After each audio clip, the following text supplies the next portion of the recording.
Sejam todos bem-vindos ao estudo diário das Escrituras. Hoje nós vamos estudar Romanos capítulo 1 a partir do versículo 16. Ontem nós estudamos do versículo 1 até o versículo 15 e hoje nós vamos dar continuidade aqui no versículo 16, que é um dos versículos preferidos meu aqui nessa carta, né? Diz assim o versículo 16: Porque não me envergonho do evangelho de Cristo, pois é o poder de Deus para a salvação de todos aqueles que crê, primeiro os judeus e também aos gregos. Bom, aqui, né, a gente vê o Paulo falando, né, porque não me envergonho do evangelho de Cristo. Quando uma pessoa tem vergonha de algo, ele esconde, né, ele não quer mostrar para as outras pessoas. Ou quando a pessoa está com vergonha de si mesma, ela se esconde, né, então tem tudo isso. Então, aqui o que Paulo está dizendo, né, que ele não tem vergonha do evangelho de Cristo, ou seja, ele mostra para todo mundo, né? Todo mundo que você conhece sabe que você é crente, sabe que você tem Deus na sua vida, isso é importante, né? Observo que muitos amigos que eu tenho, né, a maioria, sempre quando aparece ali no WhatsApp uma bolinha de status, né, que eu clico, tá vindo uma mensagem dos profetas, uma mensagem de Jesus Cristo, um versículo da Bíblia. Então essas pessoas estão mostrando realmente o evangelho de Jesus Cristo. É uma das formas de nós mostrarmos, né? Principalmente pelo nosso comportamento também. Isso demonstra quem nós somos. Nós estamos demonstrando o evangelho de Cristo. Então aqui quando Paulo fala, eu não me envergonho do evangelho de Cristo, é porque ele não esconde o evangelho, ele compartilha com todas as pessoas ali também. Também o versículo continua dizendo, porque é o poder de Deus para a salvação de todos que creem. Bom, tem muitas coisas que nós podemos ganhar de Deus ou conquistar com a força de Deus, buscar ali, ser recompensado, receber bênção. Mas a maior bênção que nós podemos receber é a própria salvação. Está escrito aqui em Doutrina e Convênio, seção 6, versículo 3. Por isso que Paulo fala aqui, né? Pois é o poder de Deus para a salvação. Em Doutrina e Convênios 6, versículo 13, diz assim: Se fizeres o bem, sim, se te conservares fiéis até o fim, serás salvo no reino de Deus, que é o maior de todos os dons de Deus, porque não há dom maior do que o dom da salvação. Então, de todas as coisas que nós podemos ganhar do Senhor, a salvação é o maior dom, né, que nós possamos ganhar dele ali. Bom, aqui também fala que é o poder de Deus para a salvação de todos que creem. Bom, aqui, como Paulo está escrevendo aos Romanos, às vezes, aos olhos dos gentios romanos, parece ser bem estranho, né? A ideia de Cristo ser o nosso Salvador, né? Uma pessoa que, por exemplo, para os romanos, a pior morte que existia era a morte de cruz, né? E os apóstolos, né, e os missionários estavam ensinando que o Deus que nós temos que nos salvou morreu por morte de cruz e ressuscitou. Então, para eles, parecia às vezes não fazer muito sentido. Por isso que Paulo ele fala dessa maneira, ele não se envergonha desse evangelho, né? Aliás, é por essa morte que Jesus Cristo sofreu que nós somos salvos, né? Então ele conta sem vergonha isso, né? Então eu acho interessante a maneira que ele coloca aqui. Ele também falou, né, tanto a judeu como a gregos, né? Pensa um pouquinho, ele está falando para os romanos. Por que ele fala tanto aos judeus como a gregos, né? Primeiro aos judeus, depois aos gregos. Aqui, primeiro aos judeus porque é a história da redenção, né? A salvação veio por meio dos judeus, né? A casa de Abraão, Isaac, Jacó, as 12 tribos. A salvação veio por essa nação, até se encontrar aqui, né, na atualidade somente a tribo ali de Judá, né? Então ali ele está falando dos judeus. Então a salvação veio por meio dos judeus e também agora para os gregos. Por que ele fala os gregos e não romanos aqui? Ele está falando da cultura da época. Os gregos eram os mais filósofos e inteligentes. Então ele está falando que o evangelho ele é tanto para os judeus como para todas as pessoas inteligentes. Como ele vai falar aqui. Na verdade é para todo tipo de pessoa, mas ele está colocando numa forma de cultura aqui também. Aqui o versículo 17 diz assim: Porque nele se revela a justiça de Deus, que a fé em fé, como está escrito, mas o justo viverá pela fé. Essa aqui tem uma tradução de Joseph Smith que fala assim, por meio da fé em seu nome, como está escrito, né? Que está escrito pelo profeta Abacuque. O justo viverá pela fé. Pela fé que nós cremos no Evangelho. Então ele traz dessa forma aqui, versículo 18. Porque do céu se manifesta a ira de Deus sobre toda a impiedade e injustiça dos homens, que detêm a verdade em injustiça, né? Aqui também tem uma tradução de Joseph Smith que esclarece melhor esse versículo aqui. Primeira parte aqui, quando fala, porque do céu se manifesta a ira de Deus sobre toda a injustiça, é que de Deus vem a nossa consciência o que é certo e o que é errado, né? O que é pecado e o que não é pecado, né? Tá falando sobre isso. Na tradução de Joseph Smith traz assim também, que não amam a verdade, mas permanecem na iniquidade, né? Então, esses restringem a verdade por meio de injustiças, né? Por meio de fazer o mal, eles restringem a verdade. Versículo 19. Portanto, o que de Deus se pode conhecer, nele está manifesto, porque Deus lhe manifestou. Bom, aqui mesmo que uma pessoa não tenha ouvido falar sobre Jesus Cristo ou sobre o Evangelho, Deus se manifestou a essa pessoa. É isso que esse versículo está escrito aqui, tá bom? Ele vai trazer mais detalhes a seguir aqui, né? Mas o versículo 19 diz exatamente isso, ó. Portanto, o que de Deus se pode conhecer neles está manifesto, porque Deus lhe manifestou.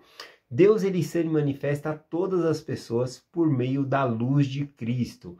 A luz de Cristo é o que nos ajuda a discernir o bem do mal. Todas as pessoas nascem com essa luz, né? Uma pessoa, um índio que mora lá na floresta, ele sabe o que é certo, o que é errado, né? Essa luz de Cristo nos ajuda a identificar o que é certo e o que é errado. E nós seremos julgados de acordo com o que nós conhecemos, essa luz que nós recebemos. E todo mundo recebe essa luz, que ilumina a nossa consciência, que nos diz o que é certo e o que não é certo fazer, tá bom? Então essa é a luz de Cristo que nos ajuda aqui. O versículo seguinte diz assim, versículo 20. Porque as suas coisas invisíveis, desde a criação do mundo, tanto no seu eterno poder, como na sua divindade se entendem, claramente se veem pelas coisas que estão criadas, para que eles fiquem inescusáveis, né? Essa palavra inescusáveis aqui, ela significa aqui sem defesa, sem jeito de se defender. Ou seja, aqui esse versículo, né, traduzindo aqui, seria até melhor ler por Moisés 6, versículo 63, que fala que Deus, todas as coisas prestam testemunho de Deus, a sua criação, todas as coisas, que é impossível uma pessoa não ver um testemunho de Deus em todas as coisas. É isso. Então, portanto, a pessoa não tem desculpa, principalmente pela luz de Cristo, que é o que nós lemos antes, né, que se manifesta a todos os corações, a todas as mentes ali, fazendo a pessoa conhecer o que é certo e o que é errado. Ou seja, em outras palavras, né, ninguém nasce ateu, tá bom? Ateu, né, a pessoa que não acredita, é uma escolha dela não acreditar, tá bom? Ela teve que exercer o arbítrio dela e escolher não acreditar, né? Alguns até dizem que você precisa ter muita fé para acreditar que tudo surgiu do nada, né? Que não há um criador supremo. Você precisa ter mais fé do que o crente, né? Para você ser um ateu ali, que não faz tanto sentido assim. Mas aqui está dizendo, claro, né, que ninguém nasce ateu, é uma escolha que a pessoa faz, né? O versículo 21 diz assim, ó: portanto, tendo conhecido a Deus, não o glorificaram como Deus, nem lhe deram graça, antes os seus discursos se desvaneceram e o seu coração insensato se obscureceu, né? Aqui é por meio do raciocínio sem Deus, a pessoa tentar usar a sua inteligência, o seu raciocínio sem Deus. E aí fica um conhecimento vazio, que é o que ele diz no versículo 22, né? Dizendo assim, ó: dizendo-se sábio, tornando-se loucos, né? Ou seja, a sabedoria dessas pessoas se torna vã, nula, porque elas tiram Deus da sua existência. E sem Deus as coisas não faz sentido, é essa a verdade, né? Bom, eu trouxe aqui um versículo de 2 Nefe, capítulo 9, versículo 28 e 29, é Jacó dizendo, né? Ele diz assim: qual astuto é o plano do maligno? A vaidade, a fraqueza e a insensatez dos homens. Quando são instruídos, pensam que são sábios, e não dão ouvido aos conselhos de Deus, pondo-os de lado, supondo que sabem por si mesmo. Portanto, a sua insensatez, portanto, a sua sabedoria é insensatez, e não lhe traz proveito, e eles perecerão. Mas é bom ser instruído quando se dá ouvido aos conselhos de Deus. Então a gente observa aqui, nessa escritura, que quando a pessoa quer só racionalizar as coisas e tirar Deus do meio dela, as coisas não faz sentido. Bom, não faz sentido. Então é necessário a gente ter Deus conosco aqui. Versículo 23 diz assim: e mudaram a glória de Deus incorruptível. Incorruptível significa imortal, né, aqui. Em semelhança à imagem do homem corruptível. O homem morre, né? Nós transformamos o homem em Deus. Tem pessoas que adoram a si mesmo, né? Que veneram a si mesmo, ao invés de venerar a Deus. E aí ele fala, ao homem corruptível, de aves, de quadrúpedes e de répteis, né? Quantos ídolos existem, né? Uns adoram vaca, outros adoram aves, né? E assim por diante. Uma coisa é certa, nós nascemos para adorar. Se uma pessoa ela não adorar a Deus, ela vai adorar outros deuses, né? Mesmo que esse Deus não tenha uma forma de uma imagem propriamente dita como está aqui de ave ou réptil, quadrúpede, né? Mesmo que não seja uma forma desenhada, ela vai adorar o dinheiro, ela vai adorar o carro, alguma coisa vai querer preencher o coração dessa pessoa. Se ela não se volta para Deus, ela vai preencher o coração dela com outras coisas. Esse é o sentido aqui. Versículo 24. Pelo que também Deus os entregou à concupiscência do seu coração e imundície, para desonrarem os seus corpos entre si. Né? Aqui fala sobre que Deus ele larga para que as pessoas possam viver por si mesmos sobre os seus próprios conselhos.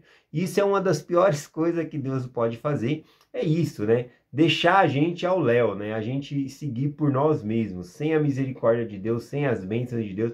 Isso vai dar muito ruim, né? Eu trouxe aqui, ó, por exemplo, Salmo 81, versículo 10 e em diante, aqui diz assim, ó: eu sou o Senhor teu Deus, que te tirei da terra do Egito. Abre a tua boca e encherei.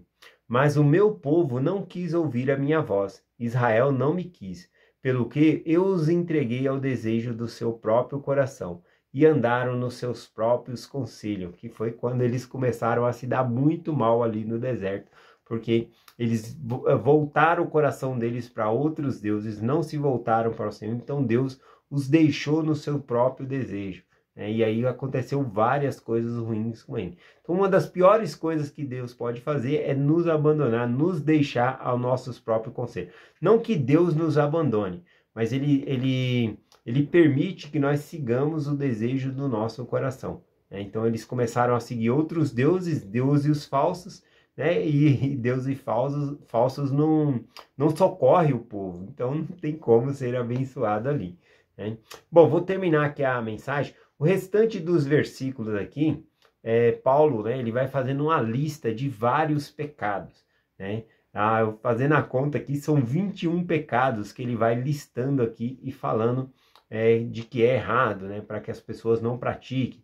E aí ele fala que o homem deixou o uso natural da mulher para se ficar com outro homem, a mulher com mulher, e assim por diante. Ele vai falando vários e vários pecados aqui, né? Por exemplo, aqui no versículo... deixa eu ver aqui... Versículo 29, né? Estando cheios de toda a iniquidade, fornicação, malícia, avareza, maldade, olha quantos pecados, né? De uma vez só.